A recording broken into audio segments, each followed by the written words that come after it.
So happy evening to many of you. I think all of you, perhaps. I'm here in New York, and so it is morning here. So I am still enjoying coffee for the morning. And so as Dr. Majid introduced, right, I am Mary Grant, or Dr. Mary Grant, and I am an assistant professor of psychology at the State University of New York at Cobleskill. And I'm here today to talk a bit about stress, coping, and resilience during a crisis. And a lot of what I'm going to talk about is relevant to different types of crises or stressful experiences. I'm going to tie it specifically to COVID because, of course, it's something that we're all impacted in one way or another by now, and it's something that there are certainly some cultural similarities and differences, as I'll talk about.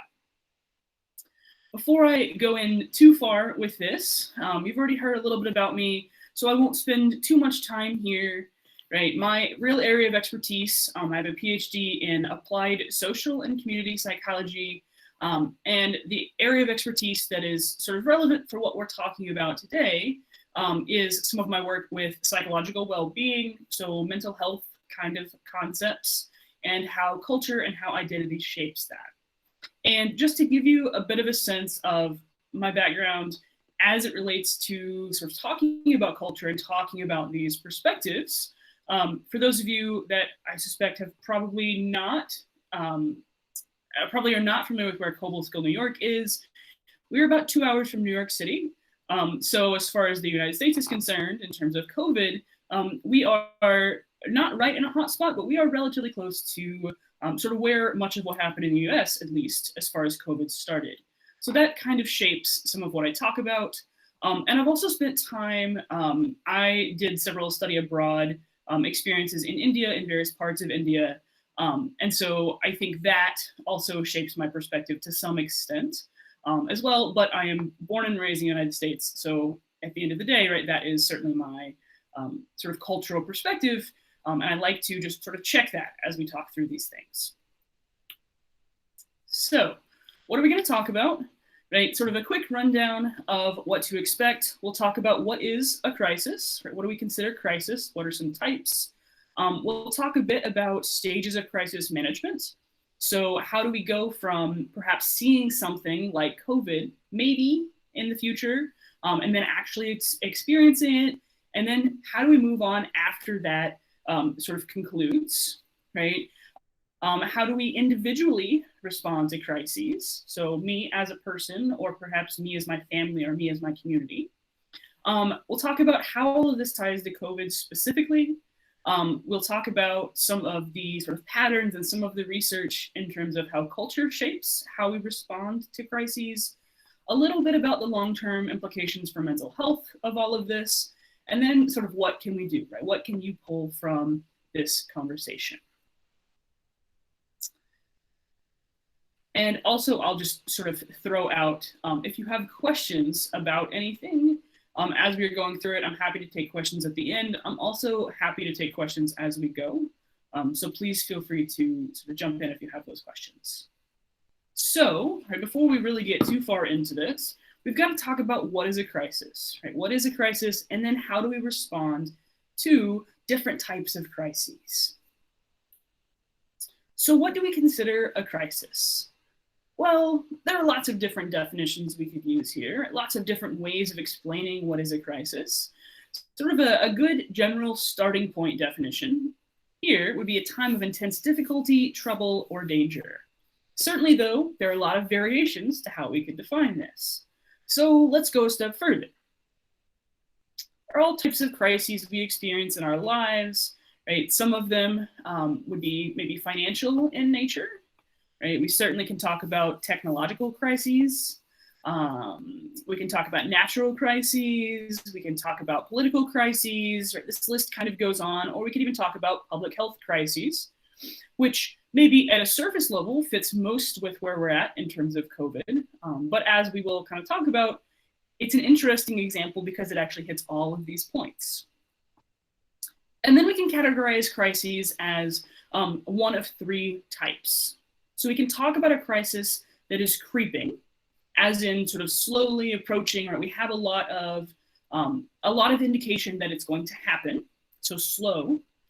We can talk about a slow burn, as in we can see it coming and then we can kind of experience it as it's going, and then we can talk about a sudden crisis, right? This is where we go from all good, right? Nothing is going on to suddenly we're in crises.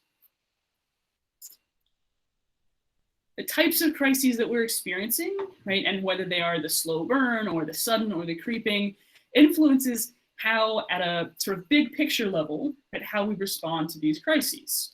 The process, though, is basically the same. So the original, there we go. So the original sort of warning, sometimes this can be a bit more long-term warning of something that might be happening, something that might be about to happen. Sometimes, this is in the case of sudden crises, not so much. Then we hit the point where, okay, we're in crises. What are things that make it worse, right? What are some things that we can do to reduce the potential for damage? And then this part, which thinking again from, I'm in the United States, thinking from where we're at, we are very much still in this damage containment place, right? And with COVID specifically, this is where we're seeing a lot of people get, and by people, I mean sort of countries, cultures, get almost stuck, if you will, right? Because we don't know quite what's coming next, and because we don't know everything about the virus and how it operates, we're in more of this place, right? So mask wearing, social distancing, these types of behaviors.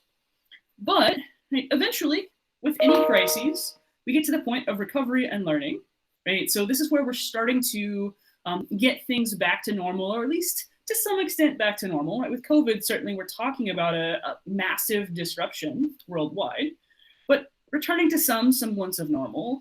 And then finally, with any crisis, right, COVID or otherwise, figuring out how can we learn from what happened and how can we improve systems, how can we improve coping, how can we make sure, or do our best to make sure at least, that if something like this happens again, we can manage it, or manage it as much as we can, right? We can't control everything in terms of crisis. Certainly that's part of what makes them a crisis, but trying to as much as we can. So this is at the big picture level, right? And then we can talk about the individual response and how this sort of manifests itself as crisis in specific. So I have sort of a walkthrough model here, and I didn't tie it to COVID because stress is something we all experience, and we can experience stress for all kinds of different reasons. So whether that's something like an important meeting, something like an exam, an interpersonal conflict, right? Some kind of conflict with a friend or family member, whether that's something financial, something like a life setback, right? So anything that causes stress precipitates or causes an individual to behave in a certain way, right? To react in a certain way. And this starts by how they engage in appraisal, as in how bad do I think this stressful event is? Do I think that I can control or change something about that stressful event? Is it something that I'm kind of familiar with, or maybe I've experienced it before? And so that's this appraisal process. We'll come back to this and tie it to COVID in a minute. And then these two things trigger a string of events, right? So physiological events in an individual, right, such as increased heart rate, impacts on your immune system, hormonal fluctuations, neurochemical changes, so all kinds of changes in the brain, neurotransmitters, and then this overwhelming surge of physical exhaustion, right, where we're fighting off the stressor, and then we can't fight it off anymore, so we crash, right, so we're just exhausted. These would all be physiological